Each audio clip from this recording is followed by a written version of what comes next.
O mga kabunyog, mga kababayan, nag-press con ngayong araw si Senadora Risa Hontiveros. Rumisbak na si Risa.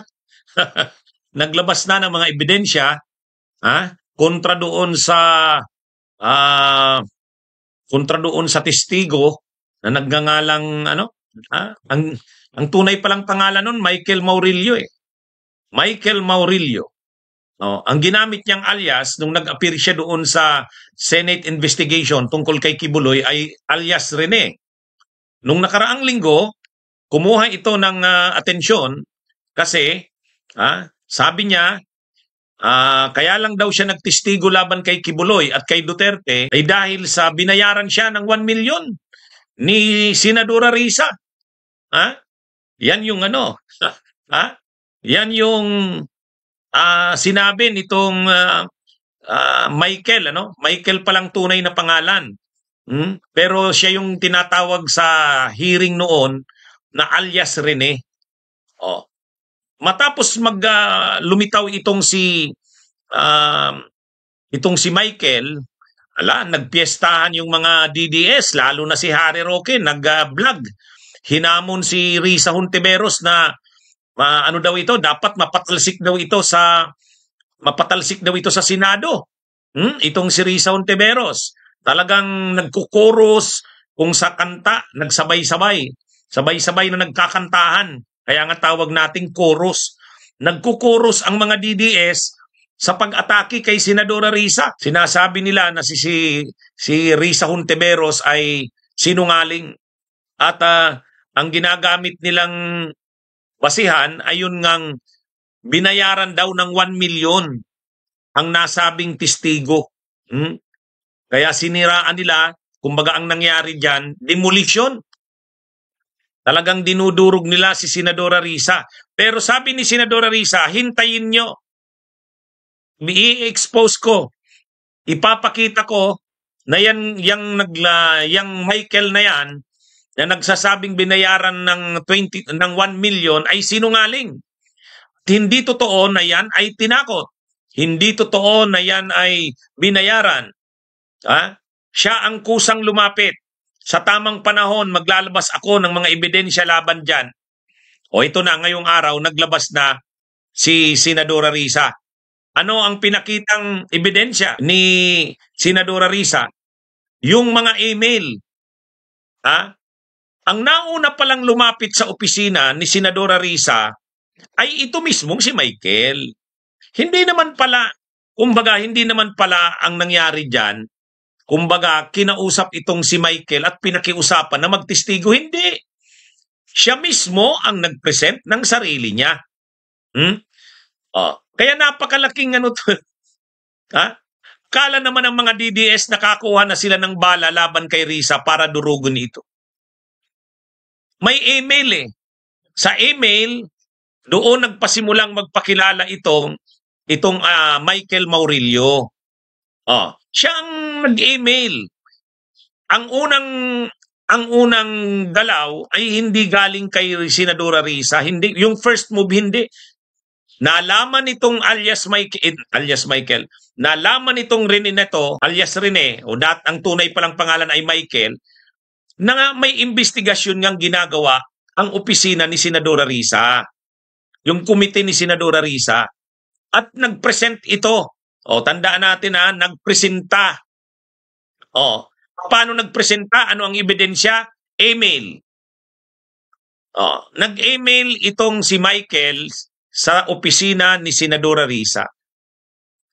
Hindi naman yan madadaya ang email. Pagkatapos, hindi pa rin nakontento kasi hindi napansin dun sa kanyang unang email, nag-email uli, another email. Hanggang sa nakatatlong email. Lahat email. Yan mga kabunyog, mga kababayan, nagpapakita yan na hindi siya pinilit. Actually doon sa email niya, binasa ko na doon sa email niya, nagpakilala siya na dati daw siyang trabahador sa opisina dati daw siyang membro ng KOJC. Ito yung unang email. Basahin natin. Ito yung email. Ang email ay may pitsang December 14. Ayan basahin nyo Date. Thursday, December 14, 2023 at 3:14 p.m. Subject, walang subject. 2, risahq@gmail.com. Yan. Ito yung message niya. Palabang hapon. Hello, I'm Michael. Napanood ko po yung pag-file ng reso ni Senator Risa Hontiveros sa Senado para imbestigahan si Pastor Kibuloy. Dati rin po akong worker ni Pastor Kibuloy. Nitong 2021 lang ako tumiwalag dahil sa pang-aabuso, pananakit. Ngayon lang din ako nagkaroon ng lakas ng loob magsalita dahil na rin sa takot. Baka ipapatay ako kung ako ay magsalita o magsampa ng kaso. Gusto ko pong makamit ang hustisya sa ginawa nila sa akin. Ano po ang aking maitutulong? Maraming salamat. Yan kailangan mo pa bang kumbinsihin ang ganyang tao? Kailangan mo pa bang bayaran ang ganyan? Siya na nga ang nag-aalok eh. Di ba? Siya na nga ang nag-aalok. Kaya ano ito? Kaya sinungaling talaga itong anong ito. Dito nahuhuli siya. Mga kabunyog, mga kababayan. Ang galing ng ebidensyang ito. Email. Hindi mo naman ibig sabihin, ang unang lumapit sa opisina ni Senadora Risa ay itong Michael. So hindi si Senadora Risa ang lumapit sa kanya. Siya ang nag-offer ng kanyang kaya voluntary. Voluntaryo. Di ba? So, paano yan ngayon? Kung ganyan ang isang testigo na sumulat sa email, voluntaring nag-offer ng sarili niya na siya'y magtutulong na maging testigo, kailangan mo pa bang bayaran niya ng 1 million?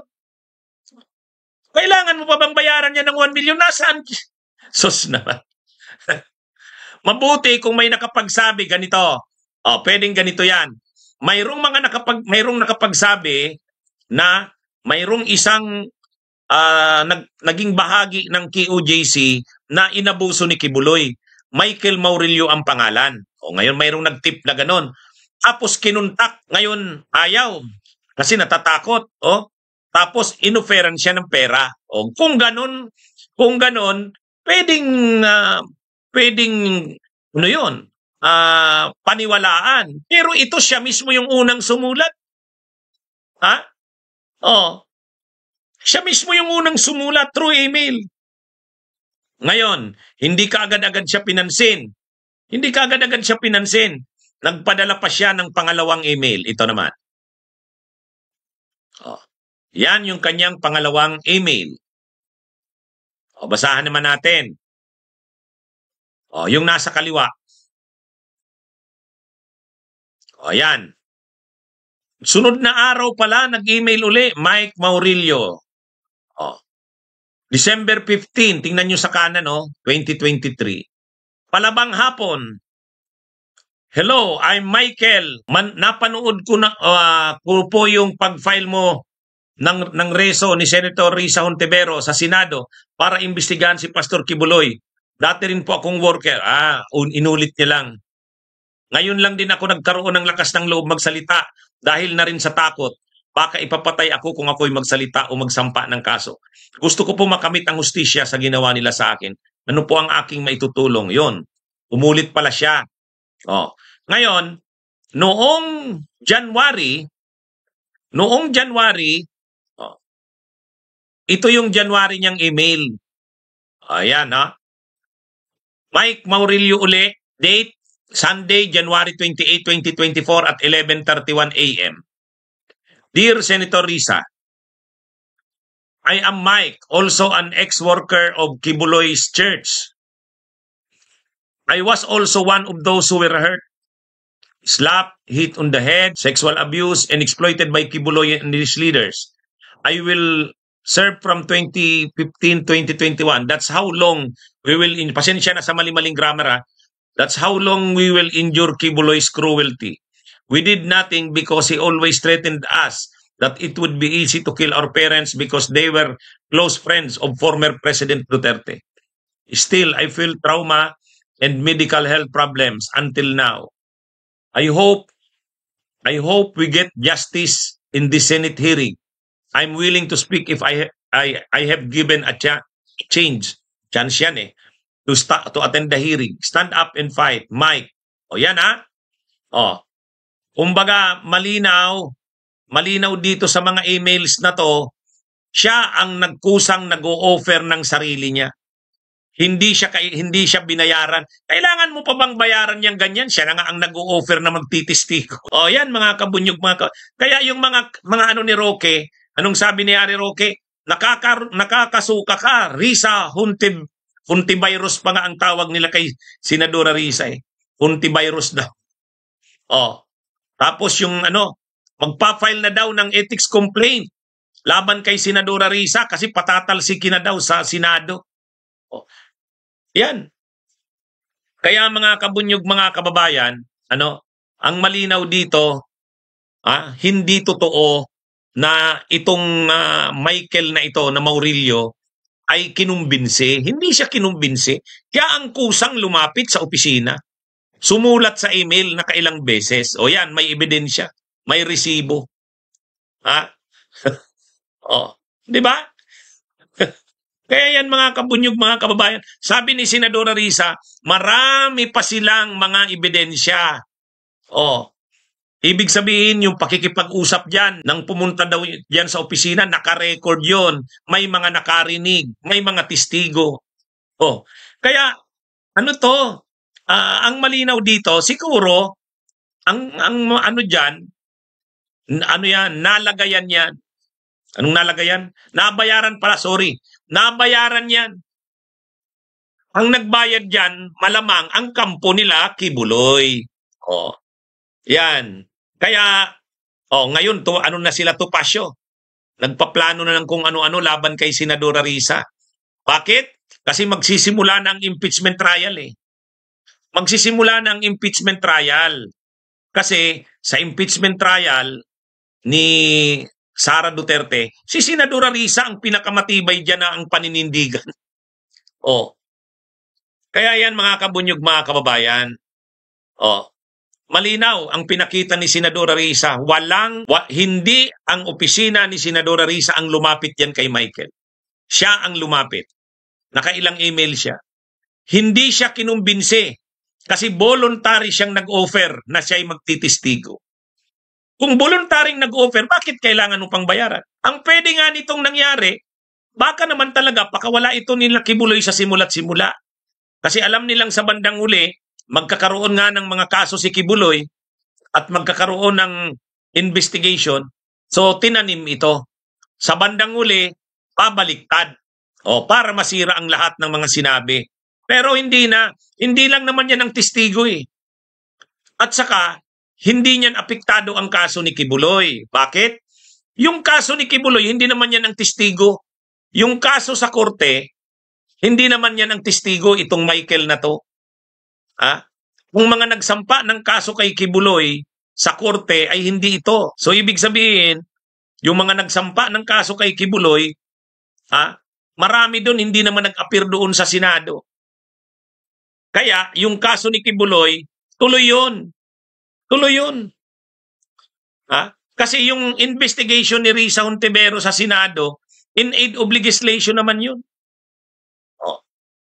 Yung kaso ni Kibuloy, criminal case yun. Iba ang mga testigo doon at maraming mga testigo doon. Yung talagang mga biktima niya. Yan yun. Kaya ito mga kabunyog, mga kababayan, ang magaling dito sa kampo nila Kibuloy, akala nila nakakuha sila ng magaling na na bumaliktad. Paano mo ngayon yan, paano nila ika-counter yan? Tingnan nyo yung mga ginawa nila na yan. Napakalinaw ng mga resibo ni Senadora Risa. Hindi sila ang lumapit dito sa Michael Maurilio. Ito ang lumapit. Hindi siya kinailangang bayaran kasi siya mismo ang voluntaring nag-o-offer. Hindi, nakailang sulat nga sa email December 14. Pagkatapos December 15. Tapos January na. Oh. Kaya yan mga kabunyog, mga kababayan. Kaya yung mga ano na naman, itong mga DDS ay tuwang-tuwa dahil ano daw, nalanta daw dito si Risa Hontiveros. So, mahirapan silang siraan si Risa Hontiveros kasi tulad ni Laila de Lima, wala silang makukuha diyan na butas. Wala silang makukuhang butas diyan. Kaya si Senadora Risa Hontiveros, confident yan na humarap. Hindi yan tulad ni Sara Duterte na dismiss, motion to dismiss. Di ba? Si Senadora Risa, pag sinabi niyang sasagutin ko yung issue na yan, ipapakita namin ang mga kontra-ebidensya dyan. Di ba? Yun ngang Michael na yun, wala pa namang ebidensyang na ipapakita na nagbigay nga sa kanya ng 1 million si Risa. Di ba? Basta't ang sinabi lang, in-interview lang siya, nasabi niya, binayaran siya ng 1 million. Nasaan ang ebidensya niya? Mayroon bang paper trail, money trail? Wala na. Samantalang si Senadora Risa, mayroon na kaagad pang counter na ebidensya sa kanya na nagsisinungaling siya. Yung Michael na yun, na nagsabing binayaran siya, mayroon bang marked money? Mayroon bang marked money? Mayroon bang picture? Mayroon bang email? Mayroon bang text messages? O kaya conversations man lang sa chat? Wala namang pinapakitang ebidensya yung Michael na yun. Basta't ano lang, testimonya lang, verbal niya lang na sinabi na siya ay binayaran ni Senadora Risa ng 1 million. Nasaan ang patunay niya? Di ba? Si Senadora Risa, mayroong pang counter. Ganyan. Ganyan dapat. Kaya nga si Sara Duterte, yan, si Sara Duterte, maraming ebidensya sa kanya. Ang dapat na pag-counter ni Sara, counterin din ang kontra-ebidensya. Katulad ng ginawa ni Risa. Ganyan yan. Ito ang patunay na hindi yan pinilit, na hindi yan binayaran. Yan, pinakita na ngayon ni Senadora Risa. Marami pa daw mga ebidensya dyan. Ito ang panimula. Kaya wala na yan, no? Mga kabunyog, mga kababayan. Ano yan? Mai-expose yan na sinungaling yan. Plano ngang kasuhan nila Senadora Risa pati si Senador Gatchalian. Kasi yung komiting nag-imbestiga dun sa Senado, komite ni Senadora Risa at ni Gatchalian. At sabi ni Senadora Risa, ni Senador Gatchalian, nag-iisip silang sampahan ito ng kaso. Pinag-aaralan nila, legal actions. Yung tama yun. Tama yan. Hindi nila masisira ang kredibilidad ni Senadora Risa dyan. Kasi sinungaling yung testigo Yan mga kabunyog. Kasi kung mayroong ebidensya yon sa unang announcement pa lang, yung unang paglitaw pa lang ng Michael na yon, mayroon na kaagad ebidensya. Ito yung message ni Senadora Risa sa akin na magbibigay siya ng 1 million. O kaya ito yung picture namin nung nag-meeting kami na nagbigay siya ng 1 million. Mayroon akong ebidensya, testigo. Yeah. Ano yan mga kabunyog, mga kababayan? Wala naman Ano ba ang naging ebidensya? Yung yung sinabi nung Michael. Testimonya lang yun. Andali naman magsabing binayaran ako ni Senadora Risa ng 1 million. Nasaan ang ebidensya? Nasaan ang ebidensya? Wala. Diba? Kaya yung mga nagsasaya sa tuwa na akala nila madidemolis na nila, madudurog nila si Senadora Risa, akala nila yung mapapalibre na nila si Kibuloy, ay wala. Ang layo naman. Yan mga kabunyog, mga kababayan. Okay. So magandang araw mga kabunyog, mga kababayan. Mabuhay po tayo. Bunyog, bunyog, halikan na kasama ka. Bunyog, kapag buklod ay may pag-asa. Luzon, Visayas, Mindanao, isa ang pananaw. Sa bagong Pilipinas ang bunyog isisigaw. Bunyog, bunyog. nyo.